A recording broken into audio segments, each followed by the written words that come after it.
Here we're asked to use the quadratic formula to solve for x. And we are given 4x squared plus 4x minus 3 is equal to 0. And before we even begin, let's quickly recall that if we have a quadratic expression, the standard quadratic ax squared plus bx plus c set equal to 0, then we can solve for x using the quadratic formula, which is defined as x is equal to minus b plus or minus the square root of b squared minus 4 times a times c. And that whole expression is divided by 2a. So for our safety here, let's even incorporate little parentheses or brackets around that numerator. So this is the formula that we'll be using to solve for x here. So the first thing I want to do is identify the coefficients. So the a, b, and c values. So here, looking at our given quadratic, we have our a, b, and c values. So we have a is equal to 4, b is equal to 4, and c is equal to negative 3. So now we're ready to substitute these values into our quadratic formula.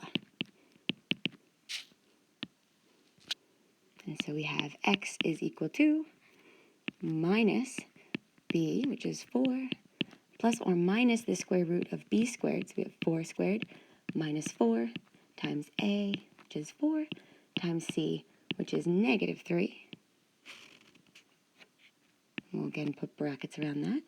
And that whole expression, our whole numerator here, is divided by 2a, or 2 times 4. So let's rewrite this to simplify a little bit. We have in the numerator negative 4 plus or minus the square root of 16.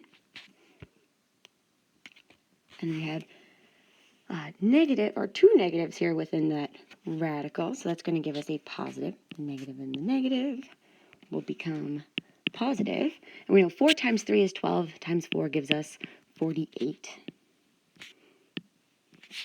And that's all still divided by 2 times 4, which is 8.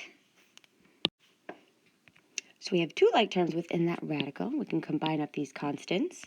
So continuing our simplification process here, we have negative 4 plus or minus the square root of 16 plus 48 gives us 64. And that's all divided by 8.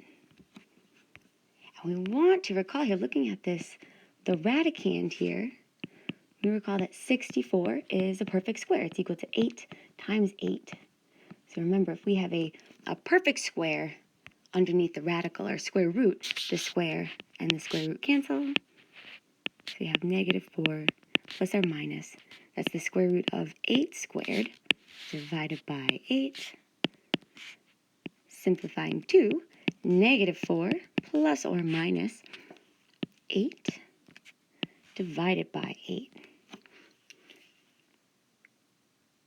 So before we consider both cases separately, the positive and negative case, we can actually simplify just a tiny bit. I can factor out a common 4 here, which leaves us with minus 1 plus or minus 2 divided by 8. And we know that 4 goes into 8 2 times. So 4 becomes 1, and our denominator is 2.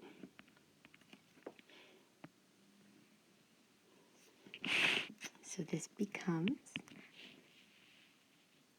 a negative 1 plus or minus 2 divided by 2.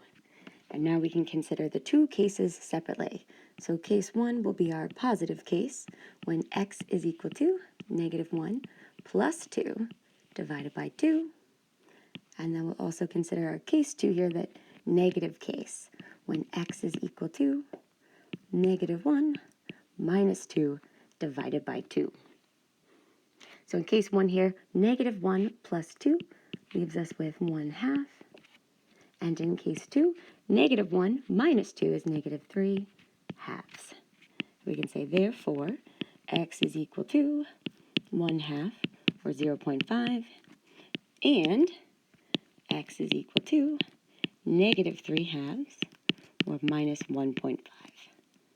And those are our final answers.